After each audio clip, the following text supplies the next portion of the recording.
Hello and welcome to the Catholic Mama podcast. I'm your host, Christine Flynn.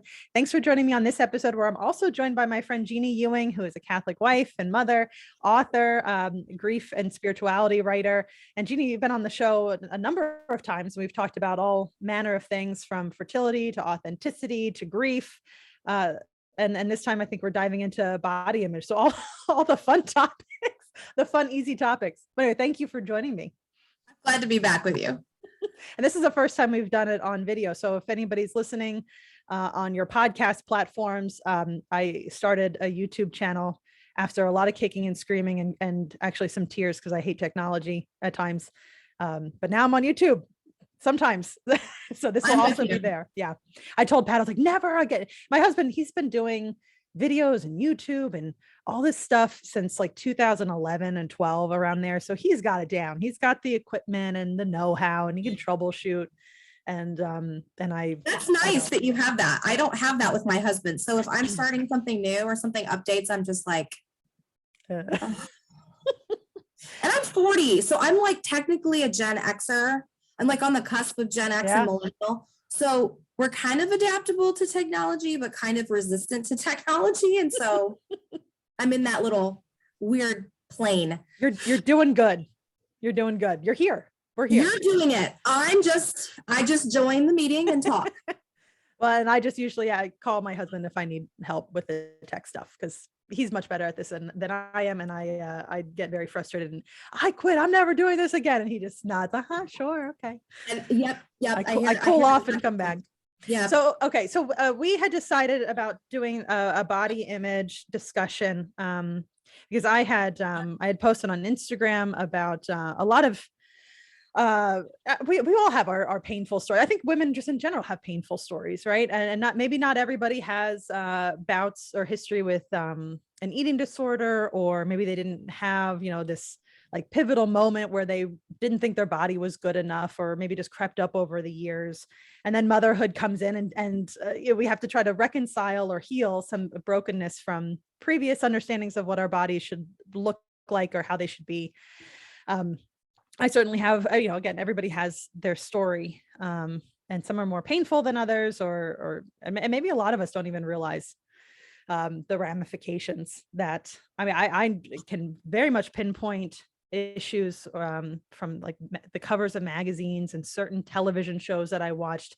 And I knew that they were influencing me at that moment that I saw them, but it took years to kind of break that apart and figure out why and how to piece a better wholer me back, more whole me back together. I don't know, Jeannie, if you have opening thoughts as we get into this topic. I was thinking about that while you were doing your commentary. I think when I was probably a freshman in high school, well, actually, I'm going to go back further than that. I never thought anything about my body one way or another until I was about my oldest daughter's age, about 11. And I went to my well child visit, my pediatrician visit. And when I got back, my mom said, well, you are chubby and you need to lose weight. And I had no idea, and even when I look at pictures of myself when I was 11, I'm like, I really wasn't chubby. And I don't remember the doctor saying anything. I don't know if maybe he said, got my mom set aside or something, but I felt shame. That was an instant reaction in that moment. And from that time on, I was a little bit more aware of what women's bodies should look like, but it wasn't like as prominent as when I entered high school. And then all my peers, all my friends, all of them were like very tiny.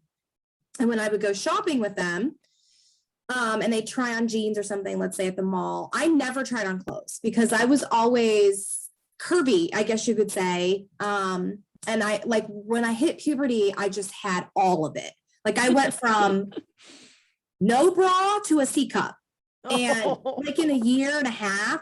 And, I had the hips and all that. And I just my friends were like these bean poles. They were really stick skinny, flat stomachs.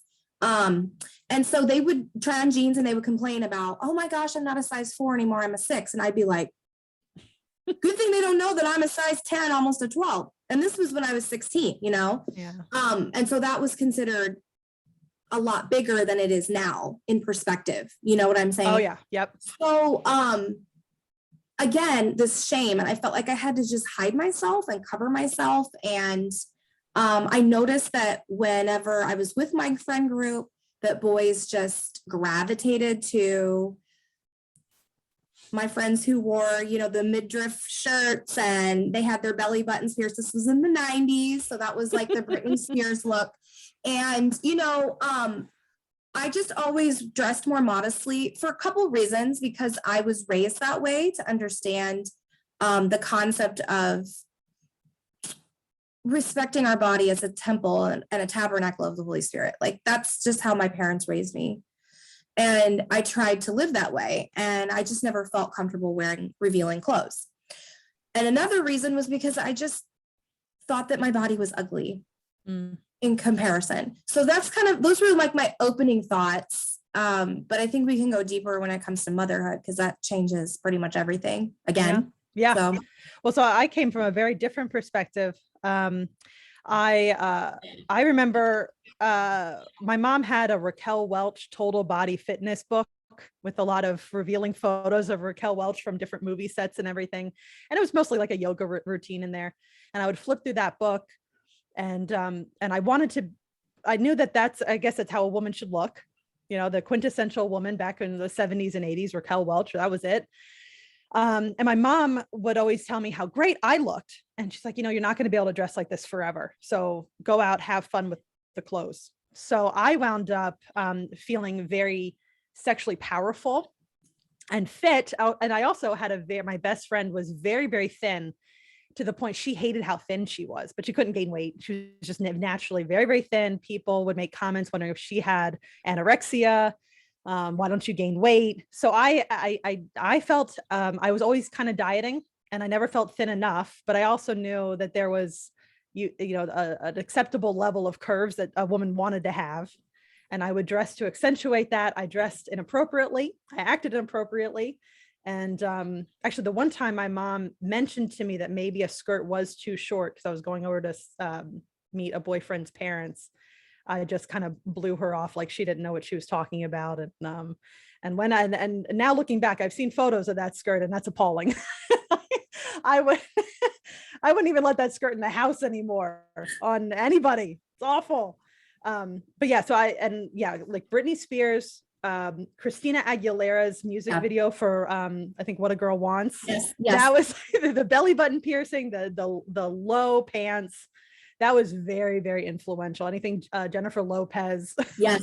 1999, 2000, very influential. You bet. You were there. You know, I was there. But then I was also super athletic. I'm 5'8", and I was a competitive swimmer and a basketball player and a triathlete. And then I got into weightlifting around the time that I met my husband. So I was like in really good shape. Although I still thought if I could just see those last 2 abs, I'll finally be happy. And then motherhood hit, and I read that, you shouldn't lift more than 25 pounds. You got to keep your heart rate down. And I just gave up on the fitness stuff that I so enjoyed, and then gained pregnancy weight that it was perfectly average, the amount of weight I gained. But coming then on the other side of pregnancy, I wasn't the same person that I was before pregnancy, and all the years that I had looked at my body and what it was supposed to do and be and look like. And I had no clue where to start, but I just felt bad. I hated looking in mirrors, hated getting dressed, hated all of it. And I didn't know how to fix it at all. Oh, there's so much there. I can relate to so much of that. Honestly, Christine, I will just be honest with you and your audience. So that's just me, I'm just going to do it. And I've never really talked about this before, but when my husband and I were first married, it was very hard for me to be sexually intimate with him, because I hated the way my body looked, because I was so disgusted with it. Like, I was very specific about how it would happen, like how foreplay would happen. And it was in the dark, and I didn't want him to see certain parts of, I'm serious. It was like, I've been in this over the past few years postpartum. So yeah, I told this, I'm laughing because this is where I've been. Okay. Well, Yeah. so like when I look at pictures of when my husband and I met, I was not like, I've lost a significant amount of weight in about a year. And this is probably the most physically fit I've been in 25 years, I would say. So I was heavier then, curvier too. But, you know, I always felt like I was just too much. There was too much of me, too much of my skin, of fat. And it was always in places I just didn't like it. I think going back to a boyfriend that I had dated before I met my husband, I almost married this guy.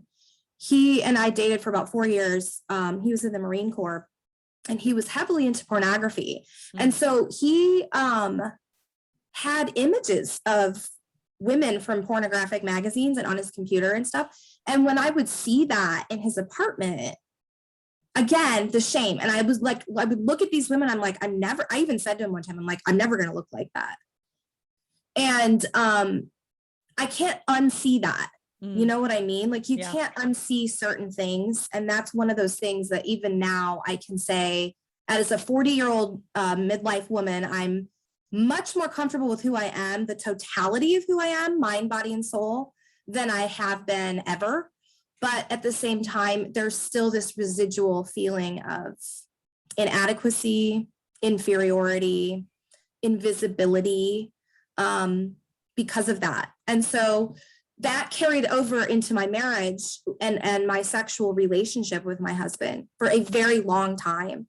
And so when I got pregnant and carried my first baby to term, Felicity, I just didn't know what to expect about the expansion of my body and how everything was going to change. My hormones were fluctuating. My taste buds were different. Like everything had a metallic taste, and all the healthy foods that I was eating, like gross. I threw up all the time. I couldn't even drink water without getting GERD and all this stuff. And so, yeah, I gained weight, and it was a comfortable, normal amount.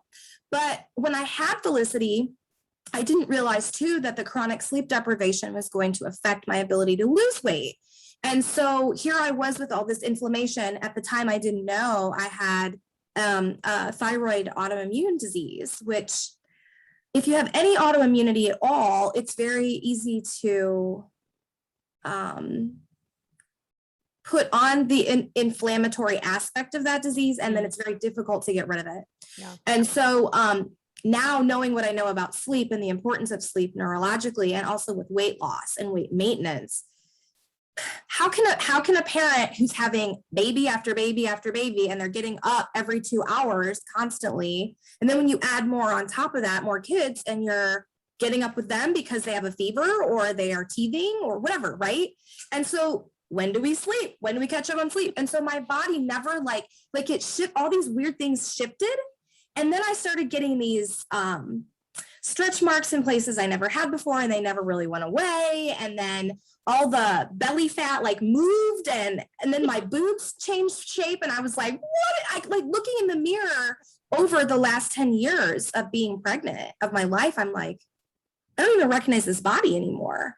And it turned to me, I would say like a year and a half ago, after I had my 5th baby, it turned to almost a self-loathing. Like I really didn't even want to look at myself at all in the mirror when I get out of the shower. It would make me want to vomit. I was so disgusted with myself. I have, C-section scars. I've got scars from my hysterectomy that I had. And I just didn't look like me. It didn't feel like it was me anymore. Do you know what I'm saying? Oh yeah. So that's kind of where I can overlap or piggyback off of what you were saying. Yeah. Yeah. Actually, I went to, I had this great backpacking trip in Italy in 2004. And that was the first time that I didn't have, I wasn't looking at magazines, and I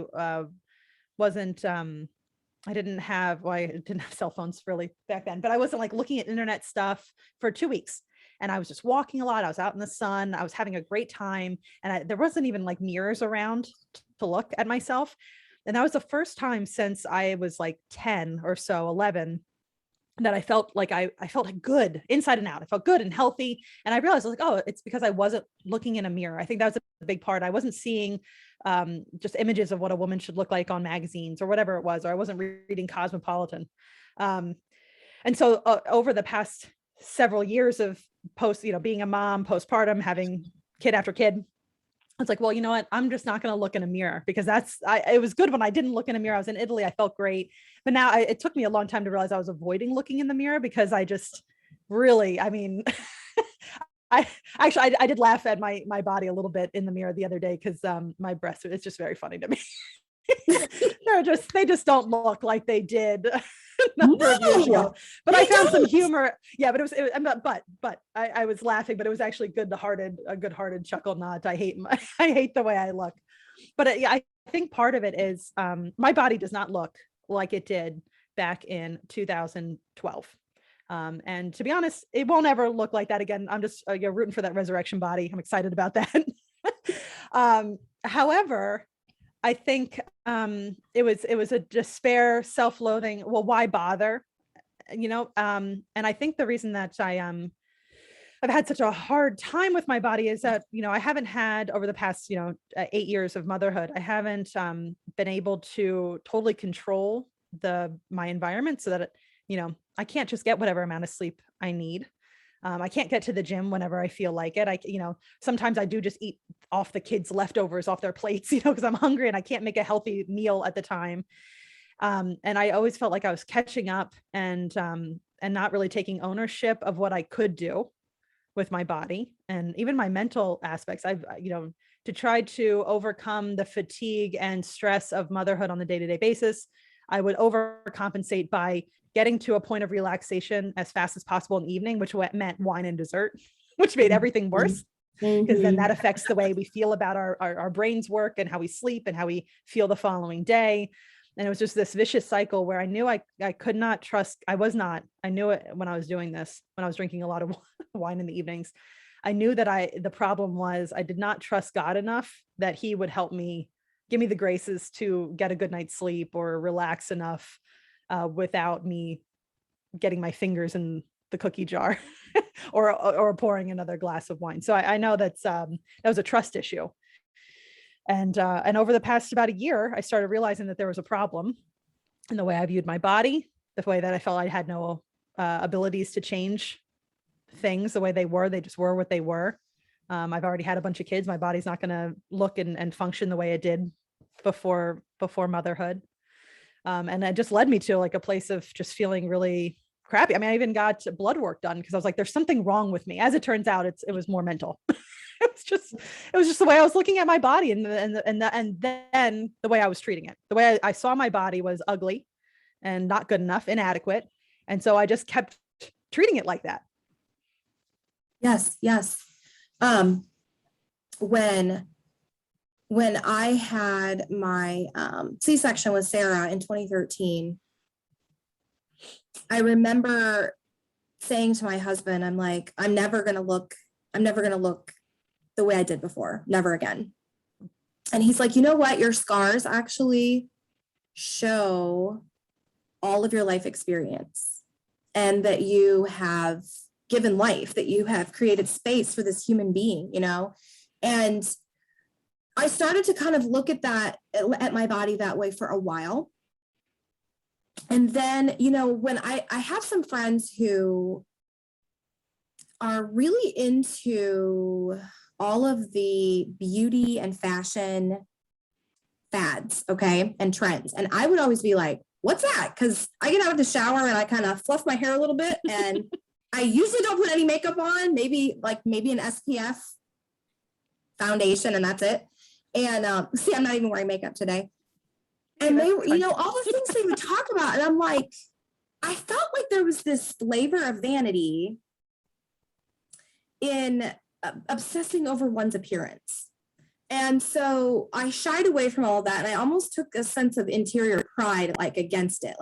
It was this kind of rebellion. I'm not like that. I'm not vain like that, And then so when I turned 40 in January, I did feel this weird, shift in me, in my psyche, in the work and the mission that God's entrusted to me, in my perspective of the depth, I guess, of my relationships, the perspective I have of the world and the way I'm able to kind of process information that I read. It's very different than it used to be. And so I noticed that I also was starting to look at my body like that. And I wanted to get back to a place where I wasn't, as you were saying with the mirror, like you thought, well, this was a good thing because back in '04, this was a healthy thing for me.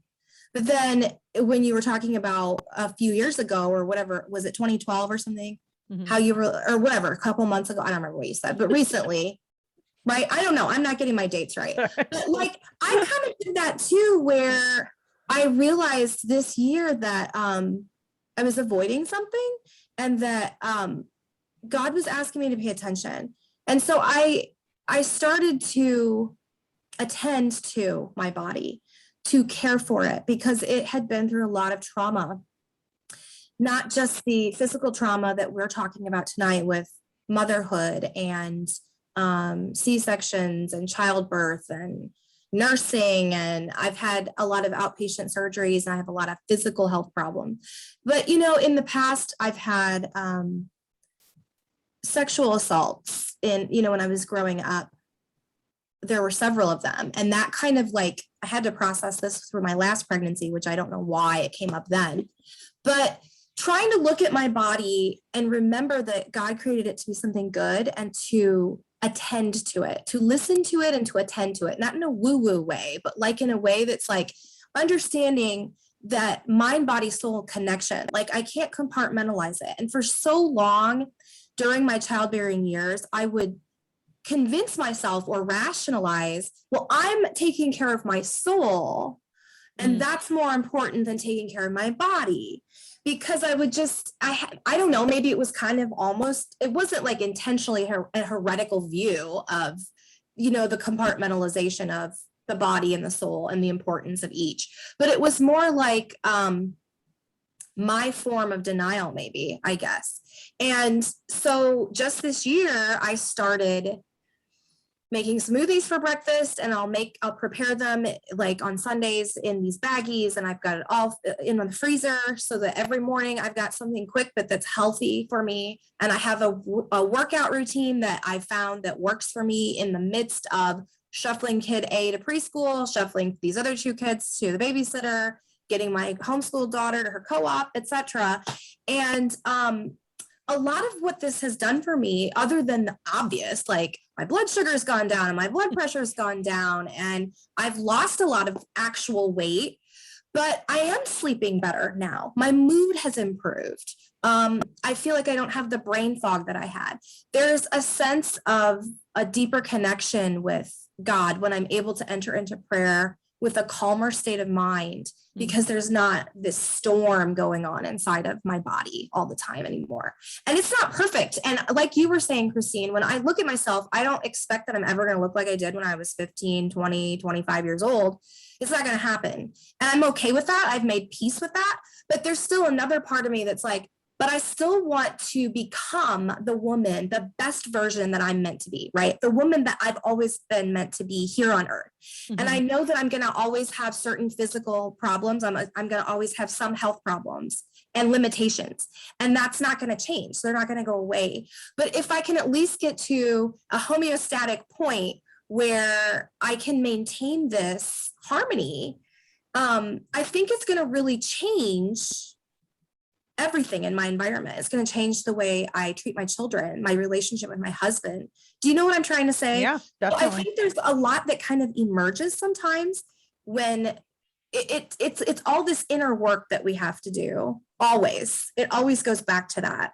No matter what the other issues are, when we're talking about body image or anything else, it always goes back to this healing, I think, a need for healing and a need for self-knowledge too. Yeah. Yeah. You mentioned about it's not woo woo, like this attending to your body. I think part of the thing that I've been holding on to, which I didn't realize until this past year. So it sounds like we both had this kind of realization this past year about the connection between our minds and bodies and souls. I had this holdout from all the new age years that the body is this crude, fleshy, physical prison, and the soul, we're trying to free the soul and enlighten it and blah, blah, blah. So I know better, you know, but it's still just habit to think that way, that the body is just this, this isn't the best form of us. The best form is this invisible soul that we're trying to unleash and free from this prison. And so that bled into sexual stuff and the way I treat my body. And again, I know that my husband is a fitness professional. He's been doing this for over a decade. And I will say he didn't seeing me mistreat my body or just think poorly about it. He's been trying to help me. Of course, it's sometimes difficult to hear your husband give advice. But I mean, he's always been so positive and trying to help me. He's never like shamed me or anything like that. He's always been very supportive. But and even with the exercise equipment in the house, and even knowing how to eat, and even having a supportive spouse, it really came down to me letting go, being in denial about how I needed to treat. I took advantage or took for granted, I should say, how well my body moved for such a long time. And when it stopped moving the way I wanted it to, I just went into denial and decided like, well, the body doesn't matter that much. I'll just focus on the stuff that I can do or is a little bit easier. Yeah, I can do prayers. I can do that. Yeah, sure. Oh, you mean physically deny some temptation? Whoa. Give me my glass of wine, please. But it is improving. And it took over the past year. I've been able to pretty much get pregnant on demand. And I've been able to lose weight on demand. And this past year I wasn't able to, and I was getting like, what is going on with me? I would try to do things and it wouldn't work. And I wound up getting blood work done. Everything came back perfect. I was like, what? You gotta be kidding me. And then it really took until I knew I was not treating my body as best as I could or should. And I might, again, my body might not be function the way it did 15, 20 years ago. However, I do want to be the best 30-some-year-old I can be version of myself, or the 40-something or whatever. My dad is 72 and is still playing pickup basketball with 30-somethings. He's like in great physical shape. I want to be like that, but he has to work at it. And I just wasn't willing to do certain bits of work and really face the facts that I was mistreating my body because I had a poor body image that goes back decades on top of misunderstanding of what the body and soul are, this connection there. And it's a mess. I'm sure a therapist would be like, yes, it's a mess. But yeah. But I think all women can pick some of this conversation and say yes, because all of us are conditioned by the media, and sometimes from a young age and sometimes from our own families, to perceive what is beauty and what it how do I fit into that or not? And since I've lost a lot of weight and I've gained a lot of muscle tone because I'm lifting weights now too, it's very strange, the reactions from the people that are closest to me. So some who are not doing anything, like I'm not the kind of person where I'm going to look at everybody else now and say, well, you have to do this, or here's the secret to this. Because I have had friends say, what's your secret? I'm like, there's no secret. You have to, everyone's body is different. Everyone's lifestyle is different. And you have to just try different things and find something that works for you, that fits with your hormonal situation, your age, your personality, your family's environment, all that stuff. And so I don't give advice, and I don't look at other people and think, well, they have to do this or they should be doing that, because I've tried so many things, different combinations of supplements and different, like I'm gluten-free and I'm dairy-free. And I just know that works for my body, but I don't look at everybody and say, you have to do that, Mm-hmm. But I have had like close family members essentially express jealousy. Like, you went down another pant size. I'm like, look, I'm not trying to. I'm just trying to maintain a healthy weight. I'm not trying to be a certain number on the scale. I'm just trying to, I guess what my body's doing, I don't know what it's doing, but I'm guessing it's replacing fat with muscle now that I'm lifting more. And it's just weird, some of the reactions. There's some people who have this like distant kind of awe and admiration, almost a form of idolatry in a way. And then there are other people who are like angry and jealous, and they're grumpy about it because they know that they probably should do something too. Yeah.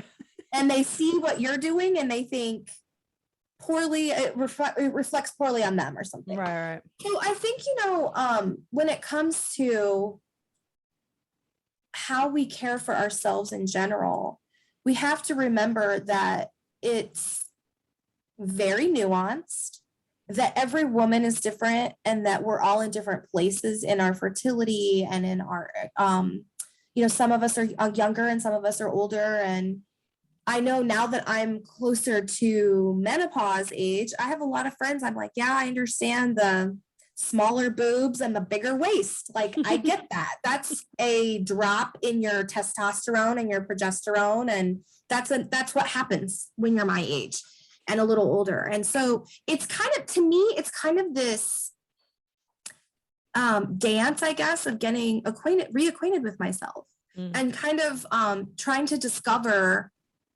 how God is trying to teach me about what matters and what's important and what isn't when I look at myself, and how do I accept who I am and accept my flaws and my limitations? Because sometimes I remember too, when you're talking earlier about the resurrected body, to kind of circle back to the beginning, since I know we're close to our time to end. But sometimes I remember how Jesus still had his scars when he rose from the dead. Right. And when he was, walking on the earth with his apostles until Pentecost. Sorry about that. And so I think that that's very symbolic. It's a powerful symbol to us too, that even in this glorified perfection, we're still going to be ourselves. I'm still going to be me, right? The essence of me is not going to be gone. And all of my experience in life and all of my crosses and my sufferings are not going to be gone, because they make me who I am. And that's also with my body and what it's been able to do. And now how I'm able to look at my children and think, wow, that's actually a really very huge thing, to be able to carry babies and give birth to them and nurture them and raise them. And my body was able to do that in cooperation as a co-creator with God, So those are my final little thoughts there. Well, about a year ago, I realized that I was particularly broken in this particular area. And I realized that no matter of like positive thinking was fixing these things. And I was trying to do it all myself and get back to the old body or whatever. And it finally dawned on me, and I'm sure this is probably where God was leading me the whole time, because I was like, God, I can't do this alone. You got to help me. You got to help me get to the gym. You got to help me make better choices. You got to show me what I'm doing wrong, because I can't fix this all by myself.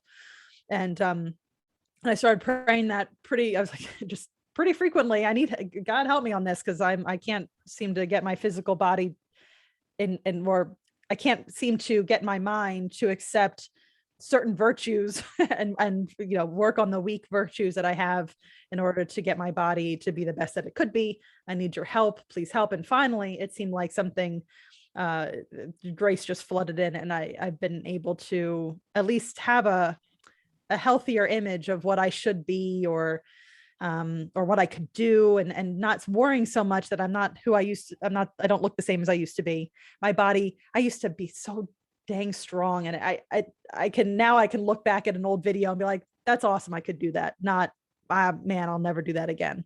So there's been a lot of healing in that. And I guess just a lot of personal growth, just admitting that as a woman, it's pretty awesome that we can do these things, that we have this unique capability of being physical and spiritual mothers, unlike what men can do. And that means that things change. Our bodies just aren't going to be the same. Guys, they kind of ride through, same body. Testosterone may drop year after year, and maybe they can't do certain things after a certain age as well. But man, we're cyclical, and maybe this cycle that I'm in is different than post-menopause or whatever. There'll be different cycles and different abilities, and maybe I won't be able to do the same thing that I was able to do at 25, or maybe I will, who knows. But better not to play the comparative game with who I used to be, or because that's just as bad as playing a comparative game with other women. Yes.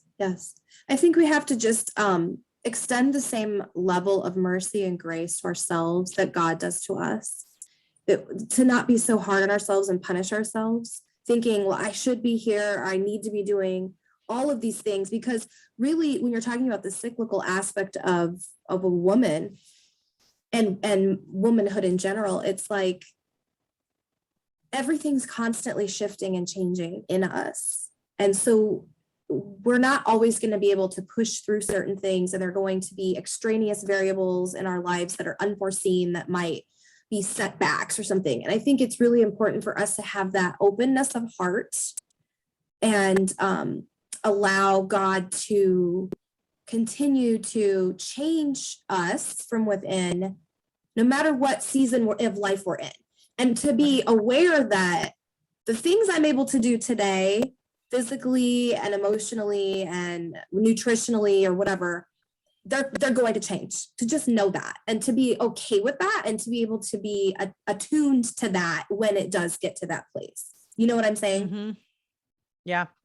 And for anybody listening who still watches certain television shows or movies or reads magazines or finds their eyes gravitated to magazine covers in the grocery store that still portray women as objects, I mean, get rid of that stuff. That's first step towards healing on any of this, is to get rid of those triggers, and then just do some deep prayer on finding healing, because we all have, again, like we said at the beginning, we all have our wounds. We can remember those certain points, or somebody catcalled, or somebody, we felt a certain way about this, or somebody called us this, and it takes a long time to unravel all of that, and hopefully when you hit 40, it all just goes into lines up. So great. I just have to wait a few more years.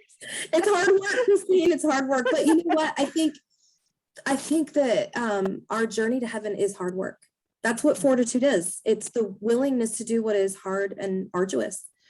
And we all need a little more fortitude in this world. Yeah. And a lot of the pain and difficulty of getting to heaven is because of the products of the world that's around us, whether that's, weird body images that are displayed for us, or boyfriends or whoever that have a pornography proclivity or whatever else. I mean, like, we're surrounded by things that make it difficult to see ourselves as God sees us. And so, yeah, we need that fortitude to push through, and a whole lot of prayer. So hopefully this is helpful. I guess the gist of it is we all have body image issues. Motherhood doesn't make it any easier, but God helps. Is that in a nutshell? Yeah, in a nutshell. All right. Well, Jeannie, thank you so much. Where can people find you online? I'm on Instagram at Jeannie Ewing. I'm on Facebook, jeannie.ewing.author. And I have a website, jeannieewing.com. Perfect. I'll put those in the show notes. I say show notes. I have been very, I'm not going to say lazy. It's not laziness. I've been very busy, and my show notes have been very sparse. So I will put them in the show notes somewhere. There might not be very long show notes, but they will be in there so that you can find Jeannie. I always love following along with all of your stuff. It's great. Likewise.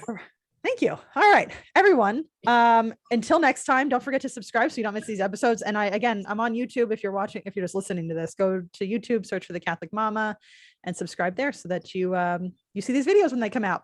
All right, everyone. Until next time.